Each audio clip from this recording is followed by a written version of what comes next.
dias artistas, hello artists. Today Emilio the Art Dog and I are going to teach you about Jasper Johns. He is 90 years old. He was born in 1930 and he is a painter and a sculptor and a printmaker. And he's most famous for his American flag series, but he also did targets, letters, and numbers. And I'm going to include a link to images by him with this lesson, so if you want to see some of his artwork, you can do that very easily. So, let me show you some of his work, or some of my work inspired by him, I should say. Here I did some targets. This one is with cray-pa. Here I did one target, and I did warm, cool, warm, cool, warm, cool. Here I did a lot of little targets. I saw one of his paintings that was like this, a whole bunch of little targets. Again, warm, cool, warm, cool. And when I taught this at school one time, someone said, does it have to be a target? Could it be a heart? And I said, absolutely. So here's a heart version with several colors. And here's a heart version with just two colors. Warm, cool, warm, cool, warm, cool. He also did numbers and letters. His artwork is really fun and interesting, and I think easy to adapt to our Art at Home series. Now I want my paper to be a square, because I think it'll be easier to do my target that way. Most paper doesn't come in a square unless it's origami paper, and not all of us have origami paper at home. Plus it tends to be colored. So let me show you an easy way to turn a rectangle into a square. Okay? And now I'm going to cut right here. Then I'm going to make my target. And I usually just work freehand. But if you want to trace some shapes, you can. Okay? The one I'm going to focus on for our lesson today is this one. Do you have to do this? Absolutely not. Especially if you go to the link that I'm going to include with this lesson, you'll see all the ways he worked. Maybe there'll be something you like better. Let's say you're not comfortable just drawing circles. You could trace things that are different sizes. Okay? You could do this. This would work just as well as eyeballing it. There. That one to me looks a little big, so I'm going to eyeball the third one.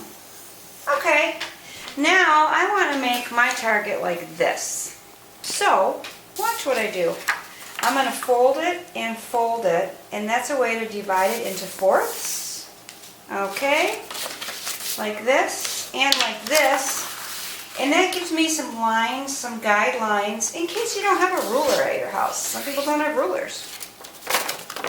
So, this is a little off center. Let me recenter it. So see, I just made mistakes, but I don't care. I'm going to keep going.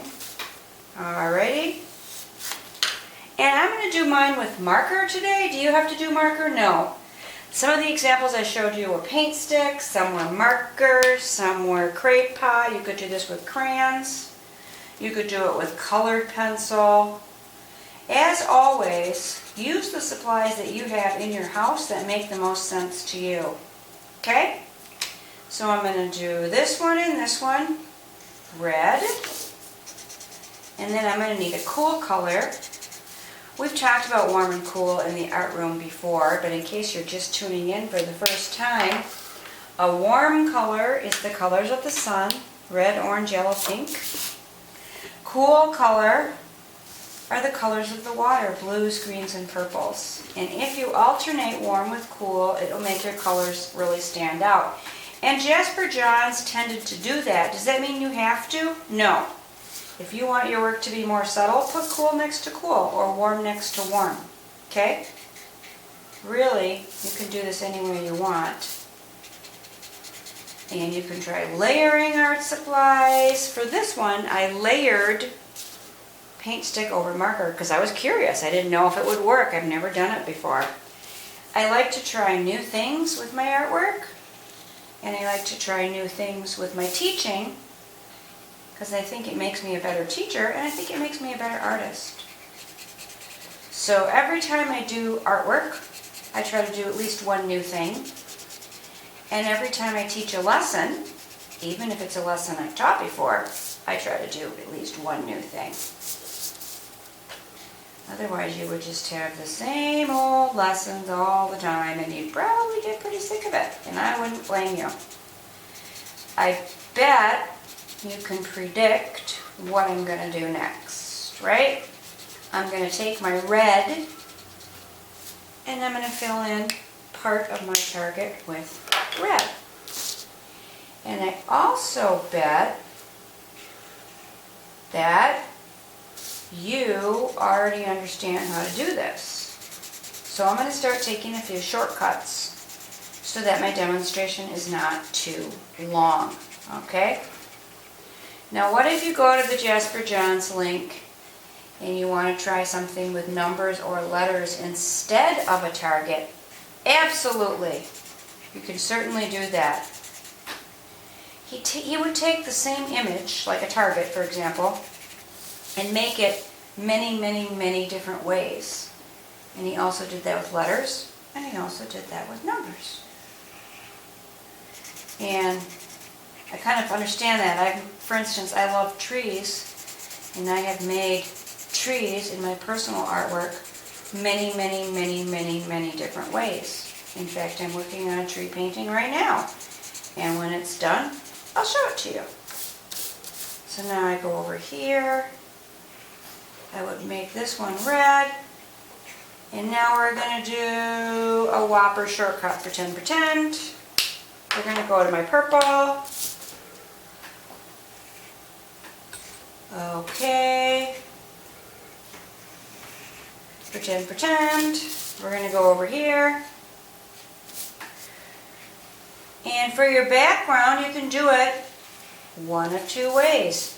You could continue with the alternating like this one, in which case this would be red, purple, or you could do your background all one solid color. Like here, with this heart, I did all one solid color. Here, I did a bunch of tiny targets, and here I did 4 targets, and I did not alternate. Oh, I did alternate warm, cool, but I didn't use just 2 colors. So, boys and girls, I hope you have fun learning about Jasper Johns. Let me know what you think. If you go to the specials classroom, there's a Flipgrid feature on my channel, and you can send me pictures of your art very easily if you feel like it. I miss you all. Bye-bye.